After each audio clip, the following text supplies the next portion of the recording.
Yeah. Yeah.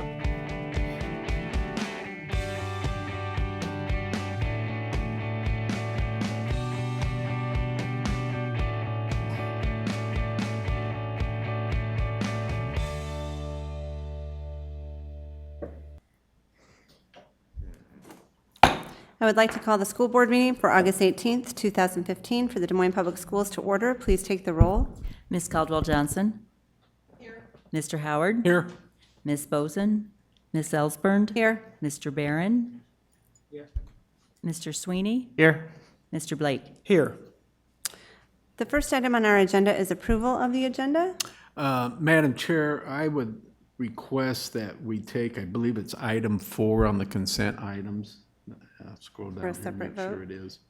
Yes, that we take that off and have discussion on that separately if we could. Okay.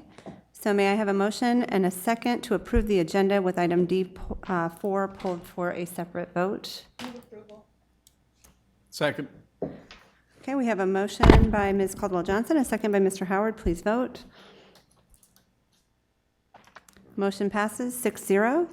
Next item on our agenda is approval of the minutes.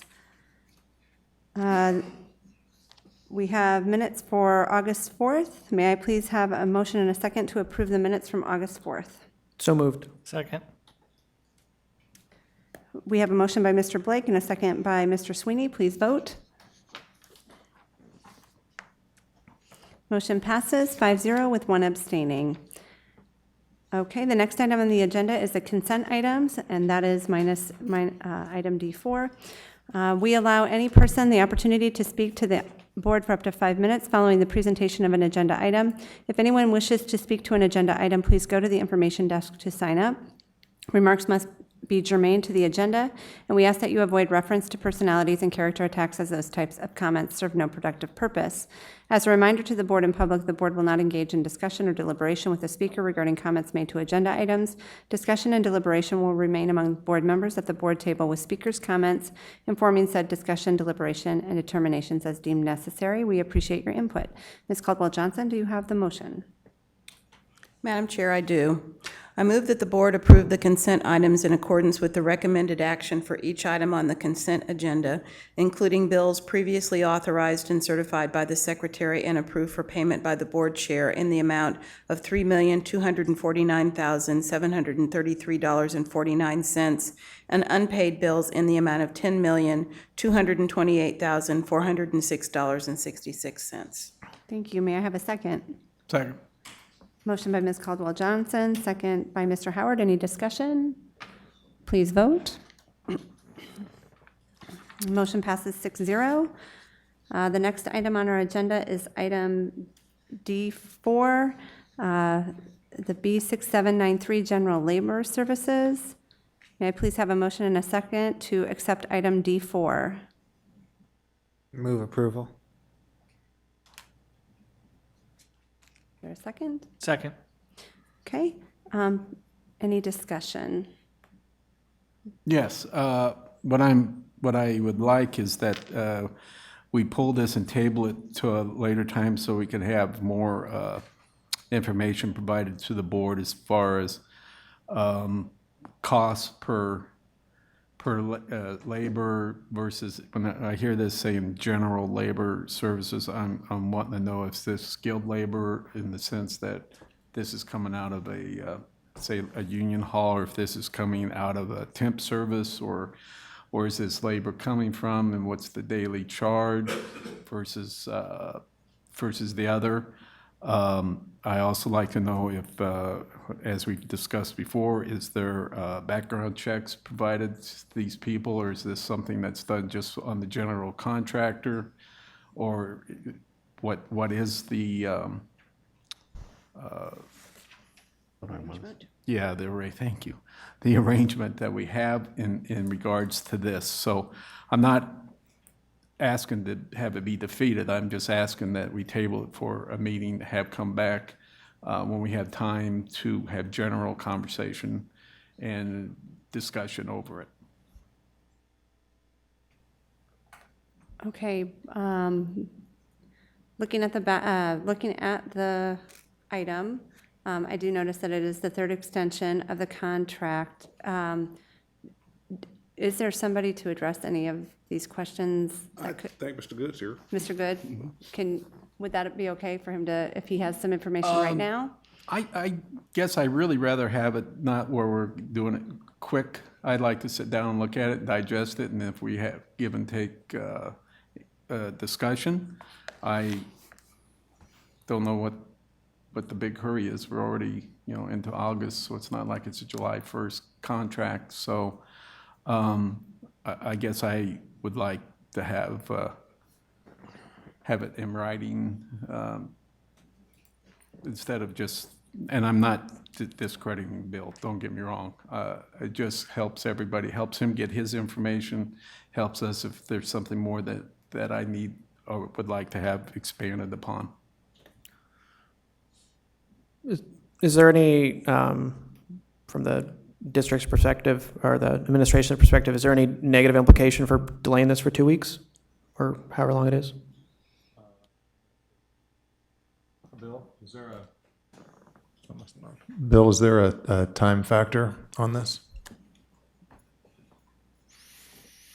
Yeah, this is a company, actually, has been working for us for a number of years, and they are very instrumental with our move-ins to our schools, that supplementing our existing people. So they also are used in emergency purposes. They're not regularly working for us. They work for us when something comes up that's unforeseen. So actually, they're working this week, helping us move in schools. So there is some immediacy, but we could certainly hold off and provide more information. But as I've said before, we do get background checks on all of them. That's not an issue. And again, they're a very successful company that's located in the Des Moines area and have been working great for us. But again, if you want to table it, it's certainly up to you. But it's the same company that we've approved the last 2 extensions, and again, continue to do a great job for us. Thank you. Anyone else? Anything to add? I mean, I guess I'm relatively inclined to support this, but happy to defer for a couple weeks if it's not going to be too detrimental. And so I'll probably be supporting Bill's motion to table. I missed what you would probably be supporting. Clearly someone doesn't want me to talk. Right. But I'm relatively inclined to support this, but if it's not going to be a big burden on the district to delay it for a couple of weeks for what to get back to Bill and what he requested, I'm just assume table it and we can decide it in the next meeting. Yeah, I'm kind of the same way. If it's a couple of weeks isn't going to matter for the timing, then I'd be for just tabling it. I think, I mean, I don't see any reason not to approve it, but I think we should get Bill the information that he wants in the due time. I would just say, I had 2 questions though on this item. One is, was this a late addition to the board packet this week? No. No. Did you ask the questions? Did No. you ask these guys before? No, I Okay. didn't, but I didn't think the questions I was asking were all that pressing that they couldn't be handled tonight. I mean, I just bring it up because so the public knows at home. I mean, we do get these a week in advance, and we should do our best to try and ask questions a week in ahead so we can process this stuff as it comes before us. But well, but I totally support tabling it for this week. I guess I'll just pass on any follow-up on that, and if and do the will of the board. If they want to table it or if they don't,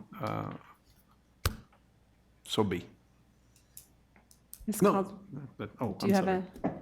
No, I mean, to the extent that there are the votes to table it, I guess there really are a few other questions that, come up as I look at this a bit more closely with regard to the third extension and why we would just extend versus opening it up to someone else to have the opportunity to bid on it and what our procedures are there. So to the extent that it's the will of the board to table it, there probably are a few other questions that I would ask, but again, if there are not the votes to support that, I would certainly vote to move forward, so. Can I ask, since I made the motion to approve it, to amend the motion to Yeah, table? Is sorry. that the appropriate thing? Have to withdraw your motion and then have another motion to table. Okay. Are you withdrawing your motion? Yeah, are we Okay. good? The conversation? Okay, so may I have a motion to table item D4 to the next meeting? Make that motion, Bill, hurry up. I would make that motion that what the Madam President said be put in, which was to table to the next meeting. Is that how you said it? Second that. Okay, we have a motion and a second to table item D4. Please vote. Motion passes 6-0. Okay, next item on our agenda is, get to the right place here. Item E1, preliminary plans for Findlay multipurpose room addition. This is an information item, and there's no presentation, but Bill Good is here, as we know. Do you have anything to say, or just, we've had the item to review. Does anybody have any questions for Bill or any discussion on the item? Okay.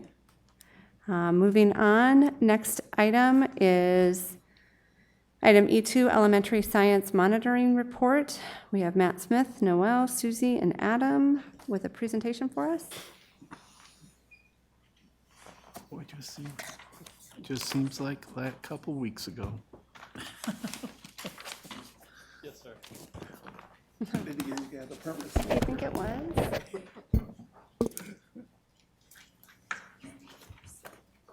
Thank you.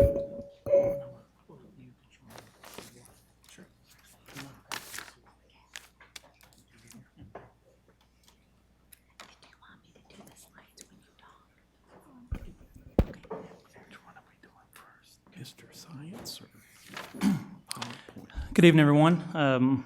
Thank you for allowing us to come tonight and present to you on the Elementary Science Monitoring Report. Tonight, I have with me Susie Tallman, Executive Director of Elementary Schools, and Adam Puterball, who's our Curriculum Coordinator for Science. The key performance tonight, key performance indicators that we'll be discussing tonight that we've identified are the percent of students proficient on state accountability tests in grades 3 through 5, and of course the percent of students making or exceeding typical growth on state accountability tests in grades 4 through 5. The Iowa assessments, again, are the percent proficient. The identification of that definition is the percent of students who score at or above the cut score, and typical growth is the amount of the average student increases in standard score points from year to year. When looking at grades 5 and taking a look at our data in science, you can see that elementary proficiency rates did increase by 4.55% in 2012 to 2014. In 14 to 15, there was a slight decrease of 0.53%. When taking a look at typical growth in grades from grades 4 to 5, you'll see that growth did decrease by 2.10% in 14-15. However, we remained 4.75% higher than percent making growth in 2013. And remember, that's the year we compare to due to the two different forms that were given. When taking a look at our subgroup data, all student group as well as each subgroup did demonstrate gains in proficiency from 2012 to 2015. However, if you look at the 14-15 school year alone, you'll see that free and reduced Special education, African American, multiracial, and white subgroups did increase, with SPED having the greatest increase of 1.26%. And there was a slight decline with ELL and Hispanic subgroups, and a little bit of a larger decline with our Asian subgroup, which was 2.28%. When looking at grades 3-5, typical growth of our subgroups, you'll see that the percent of students making at least typical growth increased or stayed the same from 13 to 2015 for all subgroups. There's only one exception, and that is our Asian students, who experienced a decrease of 3.26%.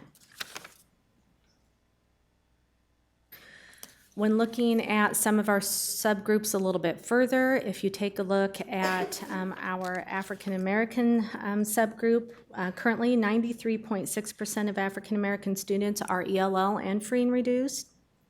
And this has been a gradual increase over time. However, you'll see that their achievement has been on a steady increase, and with an overall 6.2% increase from 2012 to 2015.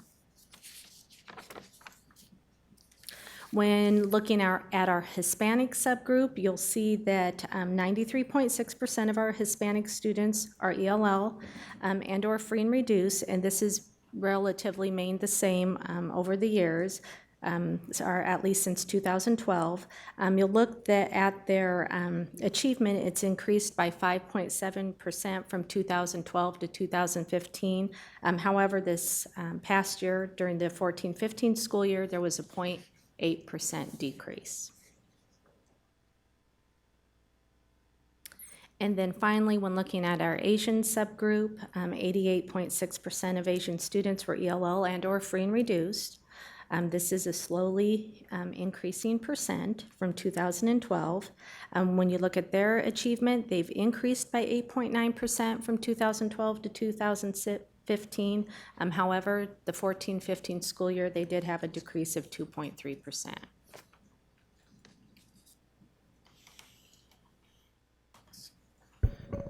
So responding to that data, we started up a couple different partnerships this year to address science education for our elementary teachers specifically.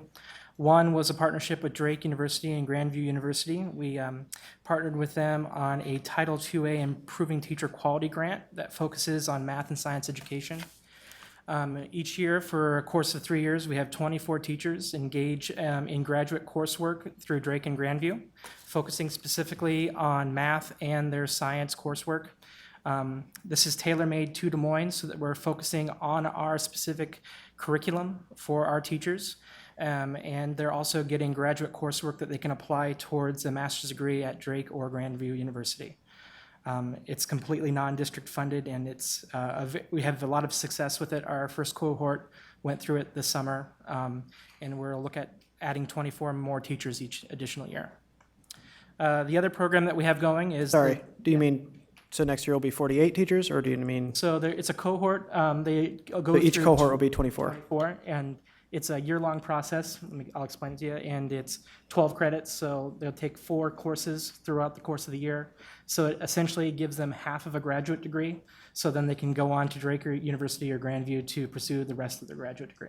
And you said it wasn't district funded, is it grant funded? It's grant funded. Yeah, it's a Title IIA Improving Teacher Quality grant.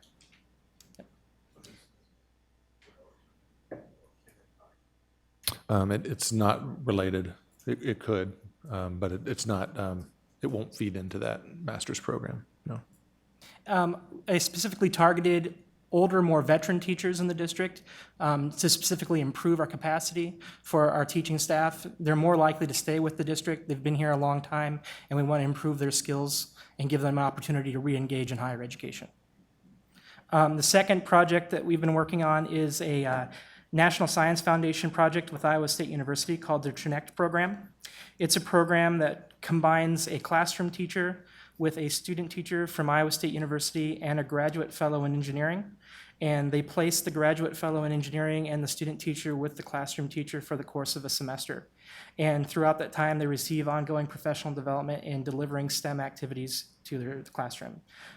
We expect that to affect about 30 teachers each year, 10 in the spring, or 10 in the fall and 20 in the spring, with continually changing over teachers from year to year for a course of at least 3 years. So those are a couple neat projects that we have going on. Yeah, just on the TriNect project is a nice opportunity because we'll be able to take a really close look at those student teachers and have a chance to recruit those who Exactly. will already have real solid STEM experience that's unusual for most of the elementary candidates that are typically in the pipeline. It's very similar to the GK-12 program that we've had established with our middle school and high school for the last 4 years, which has been incredibly successful in the buildings where that happens. So I'm really excited to see it expand to multiple elementaries. Yeah. Additionally, we are moving forward with implementing standards reference grading in grades 4 through 5 this year, and more of elementary in years to come. Approximately a week ago, the state adopted next generation science standards, which is very exciting. They're a much more robust science standard that focuses on performance expectations, disciplinary core ideas, and cross-cutting concepts. So it's a much more robust experience for our students, and I think it will really revolutionize the way that we teach science and the way that we approach science with a lot of our students. So that's very exciting, and the work will be moving forward with that as soon as the state releases their implementation plan. Additionally, strengthening core classroom instruction. Go ahead. Might have a question. Sorry, moving forward, sorry.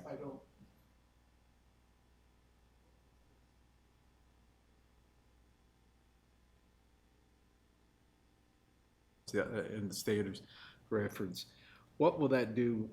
You know, from we saw the 12 and the 15 and the 13 and 15. Will that show someplace in our outcomes? Yes. I'm not thinking of that. Will that? It's a great question, and that's a perfect question actually, because we don't know. Because right now, the Iowa assessments, no, this to your point though, the Iowa assessments we know are poorly aligned to the Common Core. The Common Core, the National Common Core, and our version of it, the Iowa Common Core, really only encompasses reading, language arts, and math. And so that's why this next generation science standards are a big deal, because the Common Core doesn't address that. So we really don't have a good picture of how well aligned the current state assessment that does measure science aligns to that. So excuse me. So we could end It's a up. great question. We can end up be doing it right, Yes. and it comes out looking like we're doing it wrong. Right. But the data doesn't support what we're doing right. That's correct. Correct. There's definitely going to have to be some catch up in the types of assessment that we use to monitor our progress.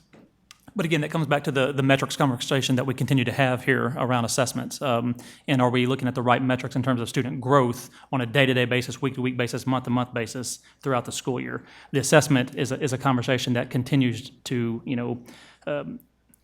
Just be debatable. amazes me. I'm sorry, but it just amazes me. Mm-hmm. Us too. I'm sorry. No, It no. was. No, that's It's- a great question, Bill. absolutely. That's but there's no guarantee of alignment to your question. Right. But we're working on it. No, and I'm not shaking my head Yeah. for you guys, because I know you guys are busting your tails and everything. It just seems that here we go again. You Well, know? actually, and if I may, even more to science than in math and reading, even if it's aligned, there's the issue of how we test. And it's unfair to the teachers and students if the accountability test looks, just paper and pen, when if our teachers are doing their job right, they're really engaging students in active activities and experiments and so forth, and they won't be tested in that fashion. And so that's always a barrier with our standardized science tests anyway. Yeah, it just seems to me that science is the one where you challenge the person, you challenge the brain at that age, and you just challenge. And if the assessment or the test or whatever you want to call it from the state does not address that, Right. how, How do you measure it? The nice thing about the NGS standards is that it's going to be much harder to justify that traditional exam to assess them. And that's how I'd put I it. didn't mean to run, I'm sorry. I think it's the question to be asking. Yeah. Great. So getting back into it, the instructional framework is going to be very helpful to all of instruction, but definitely into science, just because it's a very instructional heavy course, and how you frame questions to your students and engage them in that high quality work is always very important. And for us to be doing that in a consistent manner where we can talk to each other about it in a very productive way is very important. Moving forward with the instructional coach program and the school leadership development. Also, we'll continue to apply for STEM Scale-Up Awards, like the one that Greenwood Elementary was awarded in 2013. Each year, there's a lot of opportunities, and different schools will continue to engage in that and move forward on the different types of opportunities that we're pursuing. Additional questions that you may have for us? If I may just offer a comment or two, because Kim O'Donnell, who had been our science coordinator and did an excellent job, is now a school improvement leader at Lincoln High School and doing some great work around instruction there. Adam is a veteran of DMPS and has taught at Moulton, East, Harding, and Hoover. He's in his first year in this position, and the first thing that Adam and I talked about when he started about a year ago was continuing a project that Kim had really gotten rolling around trying to figure out a way that we can better support our elementary teachers in science. Our teacher ed programs in elementary have a very heavy emphasis first on reading and then on math, and much less so in science and social studies. And it's very clear if you look at our 6th grade students, we don't really have a consistent product in terms of student exposure and accomplishment in science as they move into 6th grade. And so when we really start hitting science pretty hard in the system, really is at 6th grade, and it's tremendously challenging for those middle school teachers to get all the students somewhere close to the same plane. And so there's been a real area of concern of mine. Kim did some great work and research, but Adam has just lit it up, and some really successful partnerships. Another important note here, our partnership with Grandview, which doesn't maybe get as much play as our partnerships with Iowa State and Drake, but they have a Jacobson Foundation funded professorship at Grandview that they had been trying to fill with a literacy expert. And President Hennings and I met about 2 years ago, and he expressed his frustration in finding the caliber of person that they wanted. And I asked him, why are you looking for literacy? I said, we have literacy experts all over the place, and we really need some support around STEM at the elementary level. And they decided that they would pursue that, and that Jacobson-funded chair is a key part of our partnership with that Title IIA grant. So a lot of different pieces falling together to get the right things happening in our elementaries around science. And I want to thank Adam for his outstanding work this year and his first year in the role, making a big difference. Thank you for your support.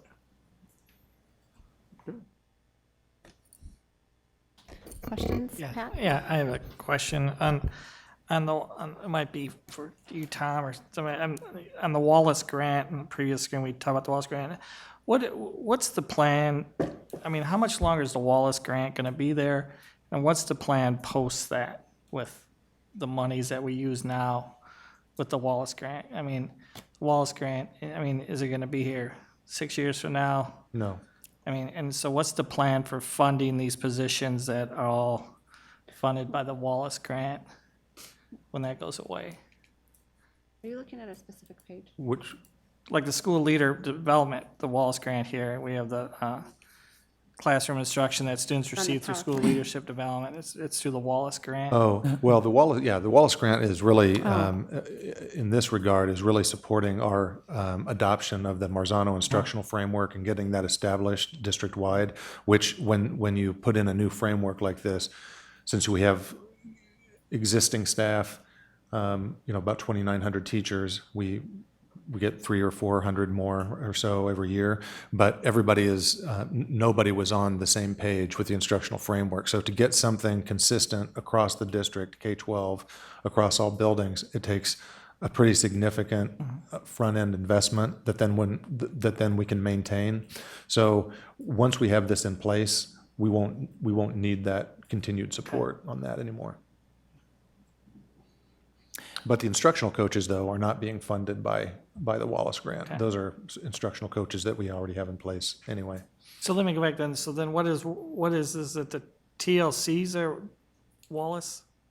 TLC is TLC is a state initiative okay. that we're only, well, I hate to use the word confident, we're pretty sure we'll be in place for one more year, but Okay. that remains to be seen. But that was initially proposed as a 3-year initiative, and we're entering the second year of that statewide program next year, and so there should be one more year following. If If it works, Yeah. okay. Yeah, we understand. Yeah. Pat, just for a little bit more clarification, though, the Wallace Grant is focused on the Principal Supervisor Initiative, which are the 6 directors in the Office of Schools. And the intent of that grant is to focus and build their capacity of instructional leadership development to impact building leadership development, which of course will also impact instruction. So that's kind of the cascading effect of the intent of that grant, if that helps. I'm good, thanks. Okay. Anybody else? Terry?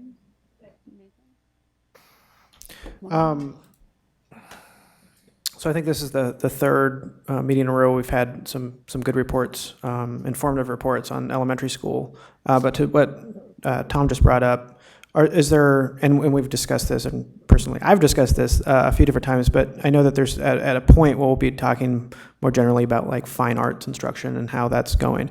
But is there any sort of assessment or monitoring report that would be available with respect to social studies?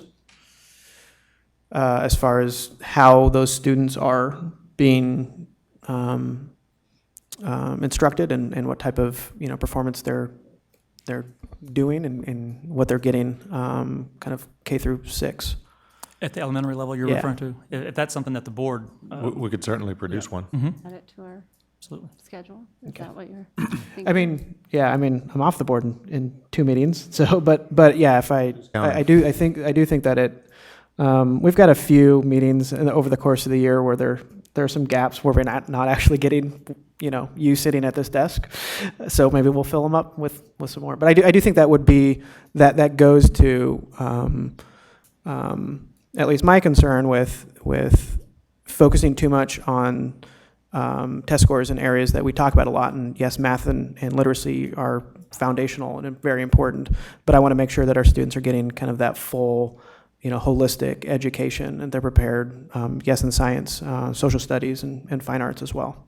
Maybe we can even get a foundation to teach them civics, to understand what the responsibilities of the total group in society and government. Well, we do that. Just haven't been reporting out on it. We sure can. Because I think it's very important. It seems to me society has been kind of failing in that area. That's my soapbox for tonight. Terry, do you have comments, questions? So, can you give me a demonstration of what elementary proficiency in science is? I mean, Like what? I'm trying to put it in some context, and what would I be doing if I was proficient in science at the elementary level? What would I have been able to master? What would I know? And, depending on what group of standards you look at, that changes a little bit. with our new upcoming standards with the NGSS, you're knowing a lot of the things that you know at later levels, but you're looking at that vertical alignment. But you're still engaging in those essential science and engineering practices, designing experiments, asking questions, making observations, and really developing a critical thinking in the mind of our students through multiple scientific phenomena. So you're still basing your science and your life science, your science and your physical science. And in all of our elementary grade levels, we have our science balanced out through those three areas. But it's the process of science is incredibly important that we want our students to be engaging in, so that when they get to the higher levels in middle school and in high school and in post-secondary education, that they're successful. Yeah, so creating hypotheses, but maybe very simple hypotheses, and Right. then and then finding empirical evidence to Right. either prove or disprove them. Yeah, I think, the challenge is the building blocks in math and reading are pretty apparent. Right. But the building blocks in science are probably a little more abstract, and maybe not, maybe they are apparent, I just don't know, but Well, it's no, just Tara- not the same concept. Terry, I think you actually hit on one of our big challenges. It does feel very abstract, particularly for many of our teachers who really don't receive that much background in science, let alone instructing science at that elementary level. So helping them, and the fellows, the engineering fellows that will be in the TriNect program are awesome for that, because the kids will see somebody who's actually pursuing that as a profession, modeling that. And the teachers will be exposed to the language that you use and what it looks like, and getting a more concrete sense of what that should look like in the classroom. Yeah, that is one of the big challenges for us. Turning on the light. Yeah. So I just thought it was interesting in looking at the data that we have the same percentage of African American students that are also ELL that we do for Hispanic students in the district, 93.6%. Is that just sort of an enigma? I mean, that. Oh no, it's in fact, if you look at the dip in the Asian population, I would attribute a lot of that to an uptick in the percentage ELL in that population as well. But no, all of our, possibly with the exception of the white subgroup, we're experiencing an uptick in the percent ELL almost across the board. It's interesting. So Well, really, wait, are you saying that the English language learner percentage is the same? Because that's not quite, it's the combination of free and reduced price lunch and English language learner that's very close. right, Yeah. exactly. Okay. Yeah, the 93.6 Yeah. in both categories. But like for Hispanic students, it looks like the English language learner's higher. Higher, yeah. Yeah. Yeah, the combination, you're right. So my other question just goes to the notion of our ability to identify, like the Greenwood project with the STEM Scale-Up Grant. That happens at the building level, is that correct? So a building has to initiate that. Are we encouraging buildings to initiate trying to apply for those opportunities? My understanding is that while it's competitive, it's not overly so, and it would seem that that's a great way to infuse additional resources and strategies into the classroom. So what are we doing to really sort of push that out to the buildings?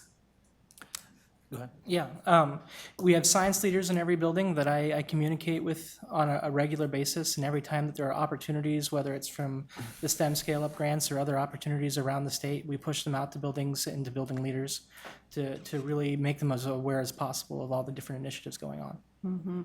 That's, I'm not going to say that's low-hanging fruit, but that's sort of low-hanging fruit, and it would seem to me that everybody should be trying to pursue those opportunities. And there's a lot of opportunities, which I'm very thankful for in science, but getting all those opportunities to work together towards our common vision for science education is what we have to be careful of, because you can go in a lot of different ways, especially with the hundreds of grant opportunities out there, but making sure that we're moving forward consistently is what I'm concerned with.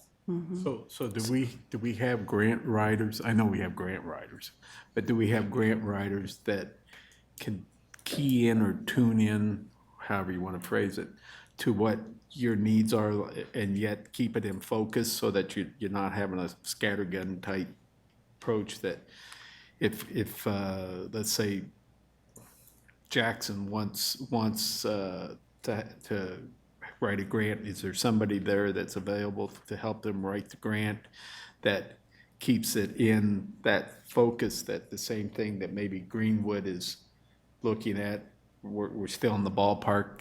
Am I making? Yeah, and we do. My experience has been usually they start with the coordinator and just to share the information that they've received to see if this is something that does align with the work that we're doing. And then usually the coordinator comes to us or the principals and, then we look at, what building would be a good building to implement or support that because sometimes, they like to do a lot of different, and we don't want them doing too many different things to splinter their focus in the building. And so be a little more strategic and targeted in a building that it may be implemented in and how we can support that. And Greenwood would be one because they were already doing a lot of work around many of those things in their building, so it was just a nice fit for them. And I'm going to ask the question that I already know the answer. I assume they know that already, correct? I have to ask that question. I don't have any more questions. Thank you. Mr. Barron? Two questions. One, and it picked up as we were having this conversation that as with the elementary reading and the elementary math tests, the forms have switched from year to year. Will they be giving the alternate form or the form that's different from last year's form this coming year? Do we know, or just as a preview to the data that we're going to get? We don't know that yet. No, we don't know that. Isn't it Form F again? I just saw that the relevant, I think you made the point earlier that the relevant comparison from 15 was 13 because of the similar forms. And that's, I'm hardly a practitioner, but I remember that back from the reading and the math reports that they didn't give the same form of the test in back-to-back years. So we're assuming that there'll be a different form. I believe Mary Grinstead had shared last time that the form will remain the same next year. I thought she had mentioned that. Oh, okay. 15 and 16 will be the same. Right. Wow. Oh, well, hey. I didn't think we knew that yet. Second question on the report, not the PowerPoint, but the report. There's a note whether we are deemed compliant, partially or compliant or emerging or non-compliant. I wasn't clear from looking at the report if which one we. I had intended that it was emerging / partially compliant. Okay. But apparently I did not send my highlighted version there, but that's what's intended. Yeah, thank you for calling that out. Yeah, I think that's probably appropriate. But I was looking for the clarification. That's all I have. Thanks. Any other questions or comments? Thank you for your presentation. May I please have a motion and a second to accept item E2, Elementary Science Monitoring Report? So moved. Second. Okay, motion by Mr. Howard, second by Mr. Sweeney. Please vote. Motion passes 6-0. Next item on our agenda is item E3, which is the Board Governance Policy Revision. This is a policy revision that we've worked on in work session, and we're at the discussion phase. Are there any questions or comments or additional discussion on this item that anybody would like to have? It's the We'll be voting on it next time. Is that what? voting on it next time is the plan? This is just what, pretty much in writing what we said. Yeah, the wording change, yeah. Okay. Okay. Moving on, the next item on our agenda is item E4, Education, Legislative Education and Advocacy Committee. And this is something we discussed last time. So may I please have a motion and a second to accept item E4, Education and Advocacy Committee? So moved. Okay, we have a motion by Mr. Howard, a second by Mr. Barron. Is there any discussion on this item? Okay, please vote. Motion passes 6-0. And the next item on our agenda is item E5, new board member orientation. This also is a discussion item. And I don't know, Rob, would you like to explain or has everybody had a chance to read through the proposed orientation for new members? Any questions on that right now? It's pretty much standard mode what we've from, Tried what you did, said it that one, isn't it? Pretty much, you just put it in writing, Yeah, I mean, made a form, what do I want to say, you just put it in a working form. yeah, I think it's fair to take this to the whole board and also to put it in public record, so hopefully the candidates are seeing Yeah. that, hey, you win, this is what we got in. If nothing more, it's still a baseline for future, I mean, that to me has been the whole thing. It's still it's a baseline for future boards to look at to start with. If they choose to keep it that way, or if they choose to massage it, that's their prerogative. but there's some record. Right. Okay. No further questions. That then will be on the next agenda for action.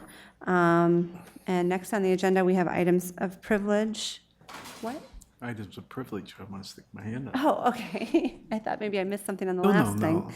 no. Okay. I just want to recognize the two gentlemen that are in the audience and to say thank you. No, you guys, I know gentlemen's a stretch, but come on. I just want to,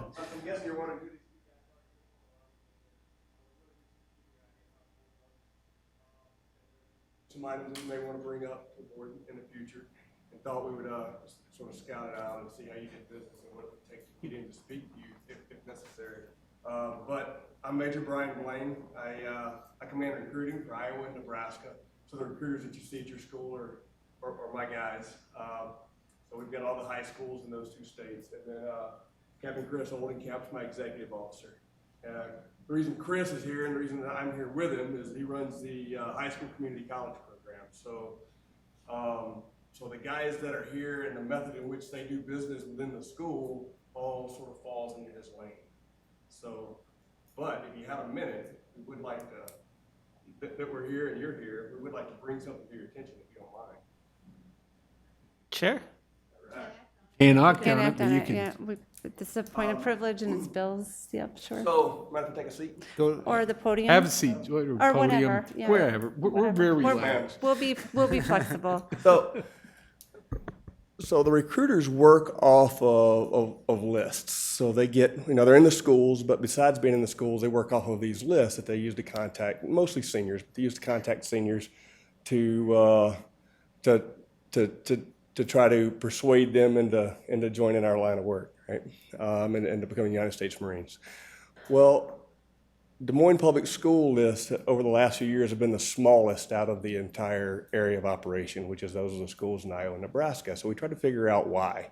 So I had a smart guy here, Jason, doing some research for me and looking into it and trying to figure it out. And what we learned was that out of all of our schools throughout the two states, the way that the opt-out form is laid out on, I think it's a list where policies and procedures are identified by the parents and they sign off on it. It's just kind of hidden down at the bottom of that list, and we think that parents are just signing this arbitrarily as if they're signing kind of the rest of the things on that list. So what we'd like you to do is take a look at that and maybe look at reorganizing it and laying it out differently for next year.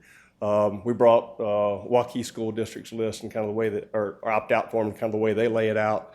I think also on page 2 of your policy procedure opt-out form, you've got a block laid out that kind of says, hey, sign only if you intend to opt out of this. So it's clearly identified that that's what you're signing for. So we were really planning on bringing to you in the future was that. Could you take a look at this for us and see if maybe you could lay that out a little differently? Yeah, I'll take care of that. Yeah. Okay, thank you. Thank you. And by the way, I've been to quite a few of these, and this is not in this capacity, more in the capacity of a parent. And you guys are organized well, and it seems to run mighty smooth. So maybe differently when there's a Got us on a differently good in one. mid-season.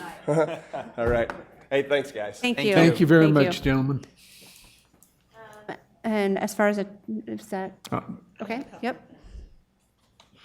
So I had a couple of things I wanted to put on the table for consideration by my board colleagues tonight on the monitoring report, compensation and benefits 2.7.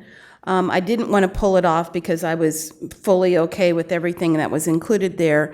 But I do recall when we discussed probably over a year ago, maybe even a longer ago, the compliance with the Fox-Lawson study and making sure that we were on point with not only implementing those recommendations, but also following the sort of form and function that they established for us so that we didn't have to get ourselves in a situation where we had to make some fairly significant course corrections down the road.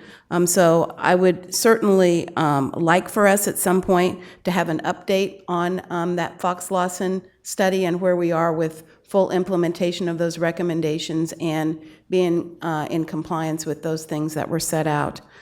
So that was my first thing. Secondly, we are very quickly moving towards the start of the new school year, and it is also the time of year when we probably would have made the majority of our hires for the academic year. I know that in the equity report, there were some very specific goals that were established, but I'm hoping that sooner versus later in the year that we might be able to get an update on where we ended up with hires for the year across the board to get a better picture on how successful we were in our recruitment efforts for majority and minority hires for the district in all positions. That's slated for October, by It's the way. slated for Yep. October. Okay, great. And then my final item is I've been getting a fair amount of feedback and unsolicited, either from parents and/or staff members regarding the online registration process that we're going through this year.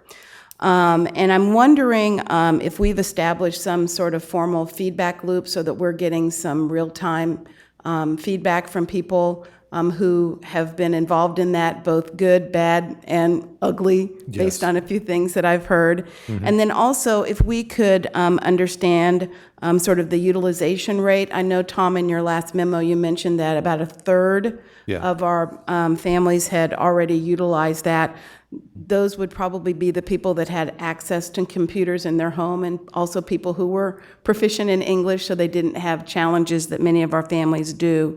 But it would be really helpful after we get through registration to sort of hear some of that feedback, to understand sort of the utilization rate going in, and then also how many people showed up yet the first day of school and still we're trying to register. Right. Just so that we understand how the system worked. In most cases, you know, people don't sort of move full bore into a system change like this in a district of our size, and I just think that there are probably some lessons learned for how we might be able to manage and massage it next year. And maybe think about in the future when we're doing a huge rollout in the district, maybe looking at a phased strategy as opposed to a all-in strategy.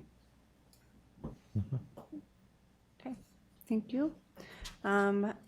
Chair's report, I have not much to say, other than I did go out and look at the graduation walk sign-up for the 29th and saw that there's now a wait list. So it is full, which is fantastic, and really a testament to that program, to the partnership, and to the community for what they are putting forth to re-engage our students to come back and graduate. Turn it over to Dr. Ahart for the superintendent's report. Great. Well, we're nearing the end of summer break, which means our operations team has been working feverishly to ensure that all of our schools are ready for the opening of the school year, with the exception of downtown school, which is already underway. This is especially challenging with major renovations, such as those being completed at Smouse Opportunity School, or with new additions, such as we're seeing at Perkins Elementary with new classrooms being added there. And I want to thank our operations team for another very successful summer construction season. A dramatic end to the summer construction season will be the movement of the aircraft currently housed at the Des Moines Airport to our new aviation facility, and that will occur this weekend. So avoid the south part of Fleur Drive and County Line. We Yes. just taxiing them on over, or? No, they're being towed. Yeah. I really was looking forward to And that's been a really organizational effort involving a lot of folks from a lot of different places, and is another example of our entire team going above and beyond to have world-class opportunities ready and waiting for our students to return on the 26th of this month. Last Friday, we welcomed our new teachers on the alternative teacher contract to their careers with Des Moines Public Schools. They actually had their first contract day on Friday. The rest of our first-year teachers started on Monday of this week, and by this Friday, all of our teachers will be back on duty.